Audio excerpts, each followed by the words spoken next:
Thank you. Senator Sifuna.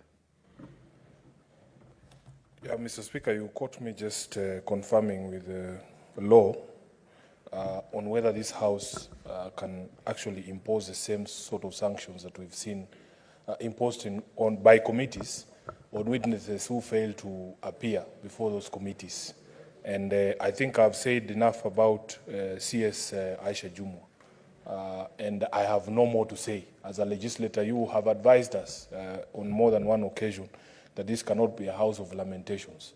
So I think we need to proceed and impose a fine in accordance with the law for the non-appearance of the CS Aisha Jumwa. As to my brother, the Cabinet Secretary for Foreign Affairs, Musalia Mudavadi, I have never seen him in this house since these rules were promulgated and the number of times that has been invited here.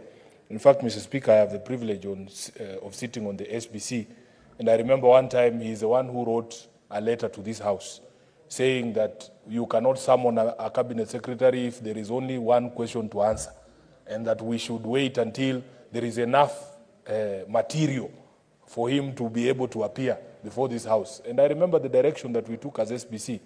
We said it could be the most critical question in the country right now. And I want to thank some of the CSs who have appeared here. Last week, Honorable Speaker, the CS for Defense, Aden Duale, appeared to answer one question on the reopening of Uhuru Park.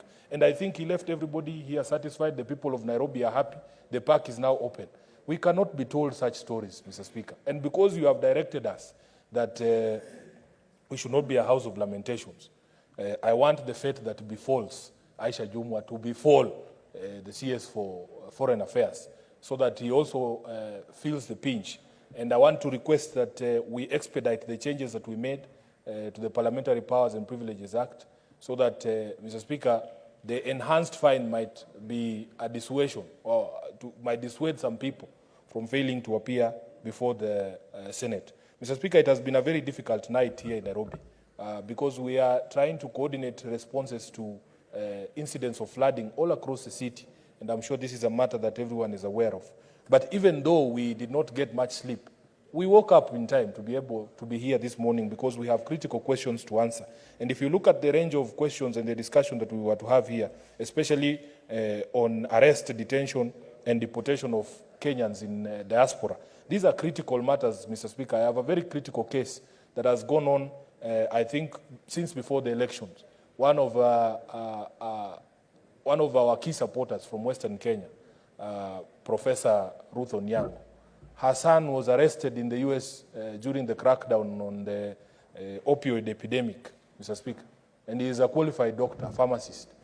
And that young man has languished in jail at an undisclosed location, and we are unable to get any information on his whereabouts and whether he's okay.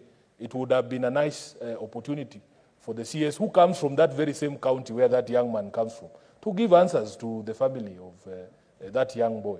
So, Mr. Speaker, I express my disappointment, but I want us to proceed in line with the law and impose those fines and issue summons so that if they fail to appear, other consequences can follow. I thank you, Mr. Speaker. Senator Mungatana. Mr. Speaker, on my part, Mr. Speaker, I rise on defense